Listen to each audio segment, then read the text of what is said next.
नमस्कार, आप देख रहे हैं डेली बिहार और मैं हूं रोशन झा। बिहार में कास्ट सेंसस करवाया गया था और नीतीश कुमार के नेतृत्व में कास्ट सेंसस से पहले बिहार के तमाम पॉलिटिकल पार्टी के नेता देश के प्रधानमंत्री नरेंद्र मोदी से मिलने गए थे। उस समय केंद्र सरकार ने साफ कह दिया था कि राष्ट्रीय स्तर पर जातिगत जनगणना नहीं करवाया जाएगा, लेकिन आज मोदी कैबिनेट के बैठक में जो फैसला लिया गया उसके बाद तय हो गया है कि राष्ट्रीय स्तर पर जाति जनगणना करवाई जाएगी। और इस फैसले के बाद से लालू प्रसाद यादव हो, तेजस्वी यादव हो, कांग्रेस हो या चाहे बीजेपी हो, सब ने श्रेय लेना आरंभ कर दिया और कहना स्टार्ट कर दिया कि हमारे दबाव के कारण केंद्र की मोदी सरकार ने जाति जनगणना कराने का फैसला लिया है। आज इस वीडियो में हम वरिष्ठ पत्रकार अशोक सर से पूछेंगे और जानेंगे कि कास्ट सेंसस करवाने का फैसला केंद्र की मोदी सरकार ने आखिरकार क्यों लिया, बिहार में जो जाति जनगणना की गई थी उससे केंद्र सरकार की जाति जनगणना में क्या कुछ अंतर होगा, और बिहार विधानसभा चुनाव हो या आगामी लोकसभा चुनाव, इस जातिगत जनगणना का क्या कुछ इम्पैक्ट दिखेगा। तो हम सीधे अशोक सर के पास चलते हैं और पहले जानते हैं कि कैबिनेट के फैसले में क्या हुआ, मोदी सरकार ने जाति जनगणना को लेकर क्या फैसला लिया और क्या कुछ हुआ है। सर, जाति जनगणना का फैसला इसी बिहार विधानसभा में नीतीश कुमार के नेतृत्व में प्रस्ताव दिया जाता है, सर्वसम्मति से फैसला लिया जाता है और पीएम मोदी से मुलाकात की जाती है।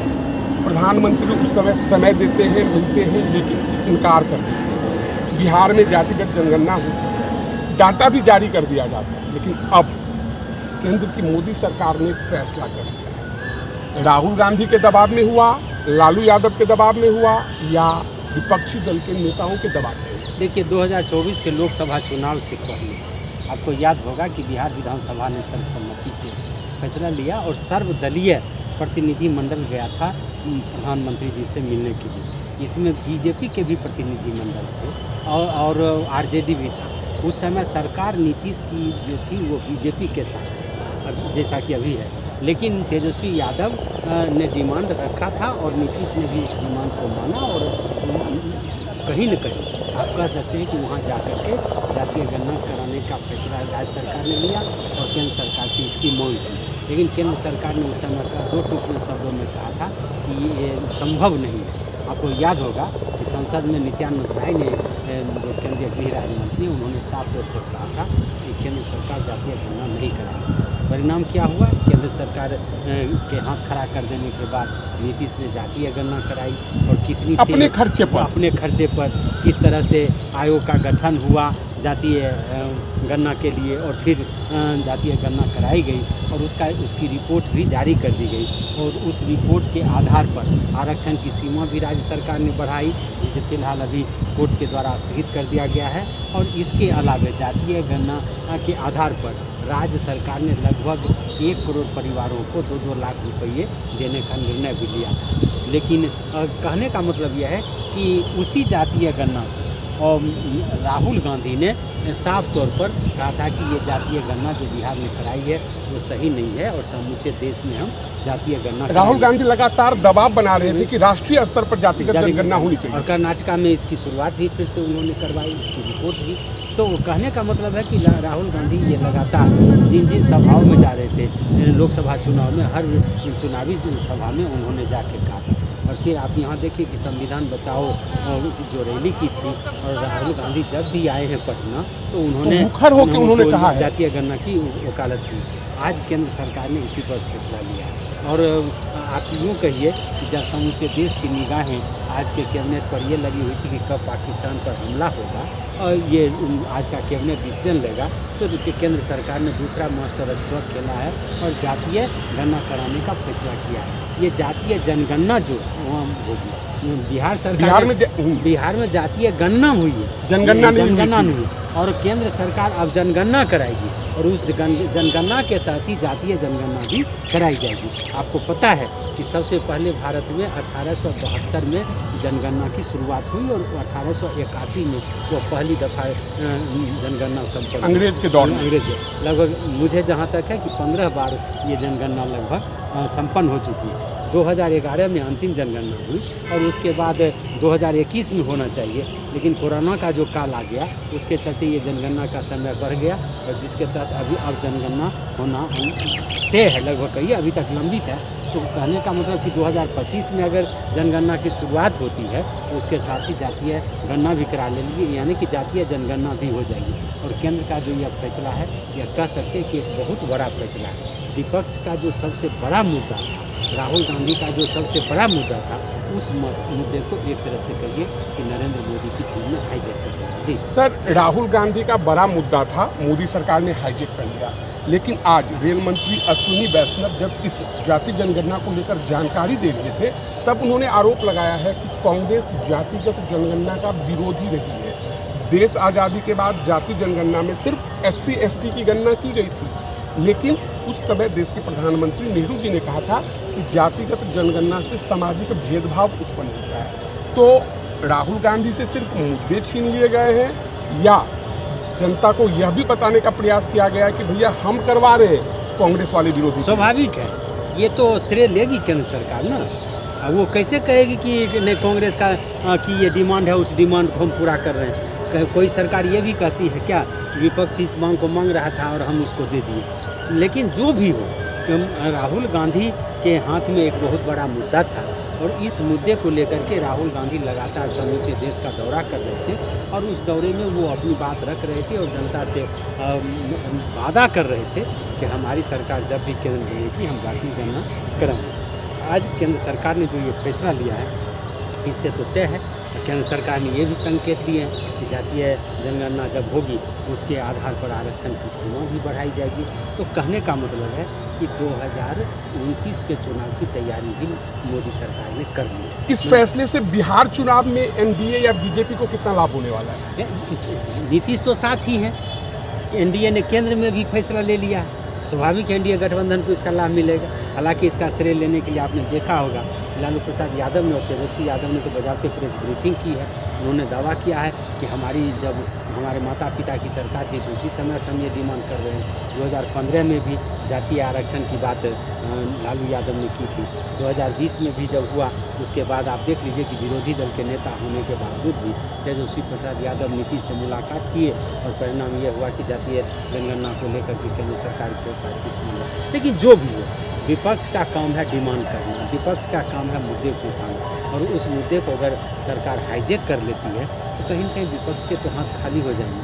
और एक बात तय है कि जातीय जो जनगणना होगी इस जनगणना में अब राहुल गांधी नहीं कह सकते हैं कि ये जनगणना बिहार की तरफ से भी होगी, क्योंकि जो जनगणना होगी उसमें जाति के कॉलम को सिर्फ बढ़ाया जा सकता है। पहले केंद्र सरकार ने कहा था कि देश में जातियों की इतनी संख्या कि उसका कॉलम कैसे होगा, लेकिन अब तो तय है निश्चित रूप से जिन राज्यों में जिन जातियों की बहुलता होगी कहीं न कहीं उसके कॉलम बनाए जाएंगे और इसका असर आने वाले दिनों में दिखेगा। पहले इसके जातीय जनगणना तो होने दीजिए, उसकी रिपोर्ट तो होने। हम अपने दर्शकों के लिए जानना चाहेंगे कि सिर्फ एक कॉलम बढ़ेगा जिसमें हमें जात लिखना है या जितनी जातियां हैं सबके कॉलम बनेंगे? नहीं, मुझे जहाँ तक समझ है एक कॉलम में ही काम चल जाएगा। जो जिसकी जो जाति होगी उन्हें सिर्फ लिखवाना है और उसका तो आजकल का ज़माना तो हाईटेक ज़माना है, AI का युग आ चुका है। AI को युग आ चुका है। तो ऐसी स्थिति में किसी भी जाति की संख्या कितनी है वो तो तुरंत पता चल जाएगा। तो इसलिए उसमें केंद्र सरकार को अब ज़्यादा पसीना बहाने की ज़रूरत नहीं है और ये आराम से हो भी जाएगा। दूसरी बात है कि ये ऑथेंटिक भी होगा, क्योंकि जनगणना जो होती रही है कहिए तो उसमें कहीं न कहीं सरकारी जो कर्मचारी लगाए जाते हैं या इसको घर घर इस जनगणना के लिए लोगों के घर पर जाया जाता है और घर पशु पक्षी से लेकर के आदमी की गिनती की जाती है, उसकी आर्थिक स्थिति के बारे में जानकारी दी। तो कहने का मतलब है कि केंद्र सरकार ने जो ये मास्टर स्ट्रोक चला है, स्वाभाविक है ये भी पाकिस्तान के आक्रमण से कम नहीं है। ये कह सकते कि पाकिस्तान पर हमले होते तो वो विदेश के जो एक तरह से दुश्मन हैं उनको, और यहाँ देश में राजनीतिक जो प्रतिद्वंदी हैं उन पर मास्टर स्ट्रोक किया है केंद्र सरकार ने, और इसका असर होने वाला यानी क्रिकेट की भाषा में कहें तो मोदी सरकार ने डबल सेंचुरी मारा है। बिल्कुल, ये चुनाव जीतने के लिए ये काफ़ी है। इसका लाभ मिले ना मिले, लेकिन मुद्दे तो अब छिन गए और इसको लेकर के अब आप कुछ कह नहीं सकते। जब तक इसकी रिपोर्ट नहीं आती है तब तक उसमें आरक्षण की सीमा नहीं बढ़ेगी। इसको रिपोर्ट आने के बाद ही सच्चाई पता चलेगा। अब देखिए ना कि केंद्र सरकार की जो रिपोर्ट आती है वो और बिहार सरकार की जो रिपोर्ट है, दोनों में क्या अंतर है, ये भी तो पता सिर्फ अगर बिहार के परिदृश्य में बात करें तो दोनों सामान्य है या अंतर है। तेलंगाना है, कर्नाटका, जहाँ पहले भी हुआ, जहाँ डर से मान लीजिए वहाँ की सरकारों ने इसे प्रकाशित नहीं किया, तो वहाँ आप देखिए कि क्या होता है। तो कहीं न कहीं कहिए कि ये बहुत बड़ा कदम है केंद्र सरकार का। सर, पहलगाम की घटना का उल्लेख आपने किया। जब से मोदी सरकार ने जाति जनगणना को लेकर फैसला किया तो सोशल मीडिया में लोग ट्रोल कर रहे हैं कि पहलगाम की घटना में जाति नहीं पूछी गई थी, धर्म पूछकर मारा गया था। अब लोगों से जाति पूछने का फैसला लिया गया है, तो क्या यह हिंदू समाज, सनातन समाज को बांटने का काम होगा? अब ये देखिए, जाति तो है ही, ये तो है। अब इसका दूसरा रूप आप देखिए, अभी तक हवा हवाई है। जाति जनगणना जब होगी तो जाति होगी, उसमें तो अल्पसंख्यक भी आएंगे, ऐसा नहीं है ना। धर्म का भी है और अल्पसंख्यक में भी तो जाति है, धोबी, कलवार, कसाई, ढेर सारे हैं सर। लेकिन अगर हम दूसरे धर्म के लोगों की बात करें तो वो तो सीधे कह देते कि 18%। अब तो ये नहीं होगा, अब तो उसमें भी धर्म आएगा ना, शेख, सैयद, पठान सब आएंगे उसमें, तो इस आधार पर पता चलेगा ना कि किसकी जाति कितनी है। तो कहने का मतलब यह है कि केंद्र सरकार ने जो फैसला लिया है, जनगणना होगी तो उसमें अभी जो रिपोर्ट आ रही है कि 10 लाख, 20 लाख, 5 लाख पाकिस्तानी हैं, महिला जाके पाकिस्तान में शादी करती है, बच्चे पैदा यहाँ करती है, उन सारी चीज़ों की तो जानकारी अब मिल जाएगी। यानी कहीं ना कहीं इस फैसले को आप पहलगाम घटना से लेकर, बिल्कुल, ये भी है, सब कुछ के लो, कौन विदेशी घुसपैठिया है, क्या है, उसकी जाति क्या है, अब तो ये तो आएगा ना। मान लीजिए आपको मिल गया आधार कार्ड में जाति की चर्चा नहीं होती है, उसमें तो होगी बांग्लादेशी शरणार्थी है, उनका क्या जाति है, क्या वो जाति बिहार में है, आप कहाँ से आइए, ये भी तो बात चलेगा ना। तो कहने का मतलब है कि इसको लेकर के आप ये समझिए कि केंद्र सरकार ने बहुत सोच विचार किया। आप इसको ये इस रूप में भी देख सकते हैं कि विपक्ष की मांग को तो हाईजैक किया ही, जो हिंदू और मुस्लिम जो कहा जा रहा है उसका भी अब साफ साफ पिक्चर आएगा कि 2011 में अल्पसंख्यकों की आबादी कितनी थी और 2021 में अल्पसंख्यकों की आबादी कितनी है। तो अल्पसंख्यकों में कौन कौन सी जातियाँ हैं, उन जातियों की आर्थिक हैसियत क्या है, उन जातियों की नागरिकता क्या है, बहुत तरह की बातें इसमें क्लियर होगी और इसका असर आने वाले दिनों में दिखेगा। सर, थोड़ा इतिहास में चलते हैं। मंडल कमंडल की राजनीति होती है, जनता दल सरकार द्वारा ओबीसी का आरक्षण लागू किया जाता है। लालू यादव ने आज दावा किया है कि 96-97 में जब उनकी सरकार थी तब उन्होंने हंगामा किया था और जाति जनगणना करवाने का निर्णय हुआ था, जिसे वाजपेयी सरकार ने लागू नहीं किया। वाजपेयी जी जब प्रधानमंत्री थे तो उन्होंने विरोध भी किया था और आश्वासन दिया। तो जनगणना, बिहार जनगणना की बात करें, जिसकी जितनी हिस्सेदारी उसकी उतनी भागीदारी।